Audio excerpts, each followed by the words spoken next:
tour here with Paradise Lost, and we did America with Pantera, did our own American tour, did America with Morbid Angel. Then we wrote the new album, recorded it February of last year, and then we also did a band called Down, which is a side band we're in, and Phils and sings for that band actually, which you were talking about earlier. But other than that, just touring and writing, keeping busy.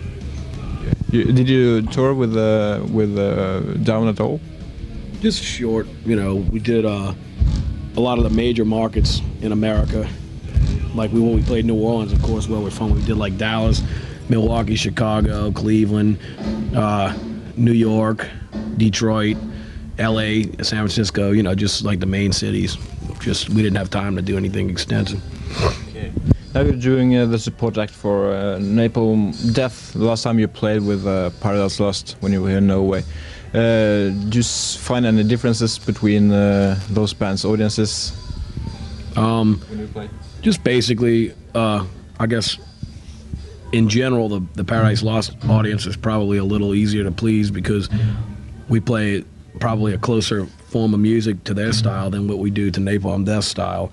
But the tour is only a week long so far, but thus far we've had no problem with Napalm's audience. We're getting good reaction, and we get a lot of Crowbar fans coming out too, which is cool.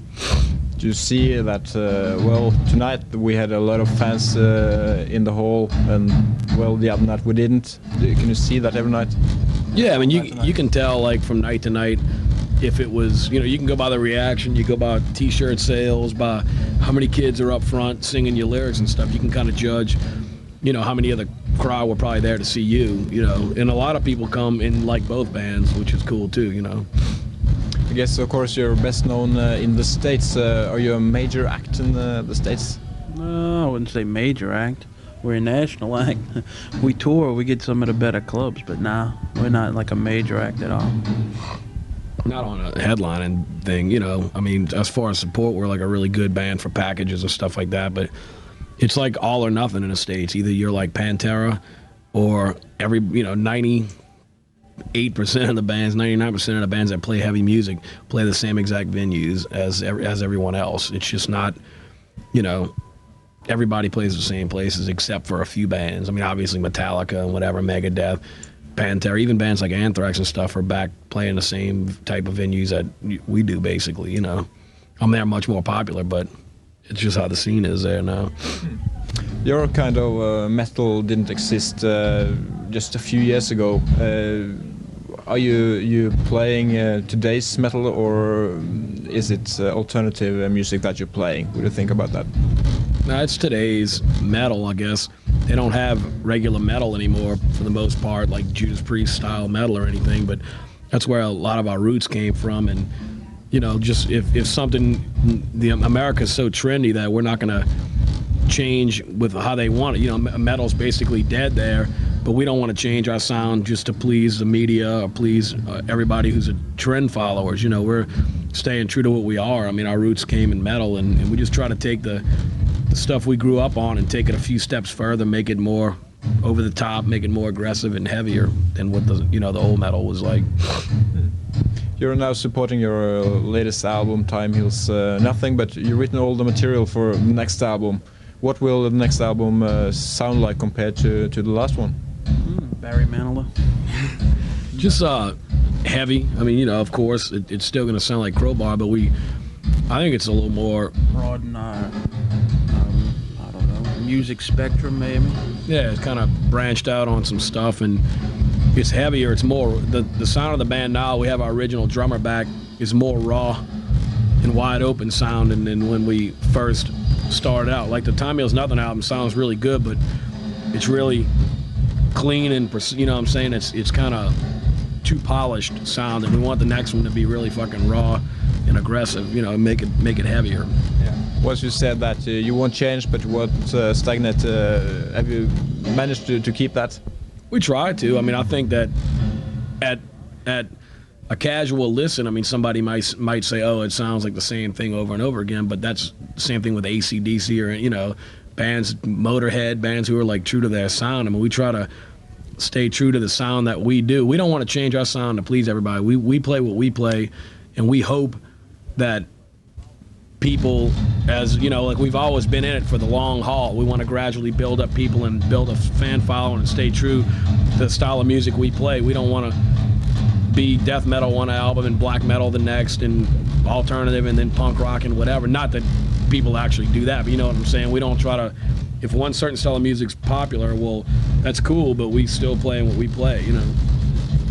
Time Heals Nothing doesn't sound very optimistic. What do you mean by that title?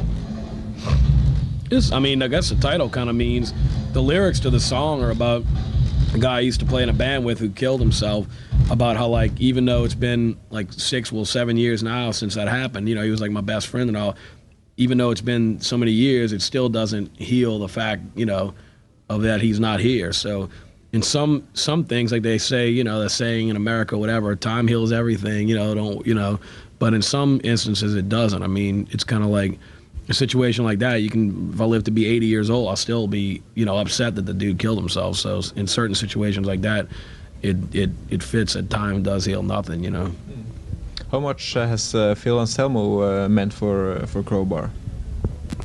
It helps. I mean, he's, you know, it doesn't hurt, but he's been a, you know, a great friend of ours for probably like 12 years. And, you know, he's been a fan of the band since we first formed the band. He'd come to practice and we'd get loaded and go hang out. You know, we'd all hang out together and just listen to music and drink beer and shit. And so to us, it wasn't any big deal that he produced a record. It was kind of like, well, Phil, you want to produce it? Yeah, sure. You know, we just did it. It wasn't like, oh, Phil's going to be here in the studio today. We don't give a shit. You know, we see him all the time. It's no big deal to us. He didn't bring much into the music. It sounded the same without him. No, he's a very talented person. He's got a lot of good ideas. A lot of ideas. Like he's not much on the technical end, the actual knob twiddling end, but on the making the songs come out better, coming up with good ideas, especially like vocally, doing things and layering guitars and layering vocals and doing this and that. He's got a lot of good ideas that make the album that he produced is definitely a better album because of the fact that he did it. If we would have did it ourselves, it wouldn't have been as good. I mean, we learned a lot from him, and we tried to apply what we learned on Time Heals Nothing. We're real happy with the way it came out, but we had asked him to do it again, and he was on tour. But we're pretty sure he's going to do the new album again, produce it, so it'll be cool. Your second album was a live album. Isn't that pretty early to release a live album at that stage of your career? Yeah, I mean, I'm sure it is, but it was done more or less for our fans, you know, the true Crowbar fans, because we were going to be busy for so long that it was going to be a while before we could do a second album. So it was just something that we put up.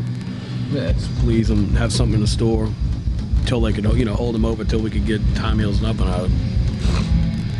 As we were talking about, you are literally speaking a heavy band. Is that a kind of image for you? Is it important to have something that people can remember from the band?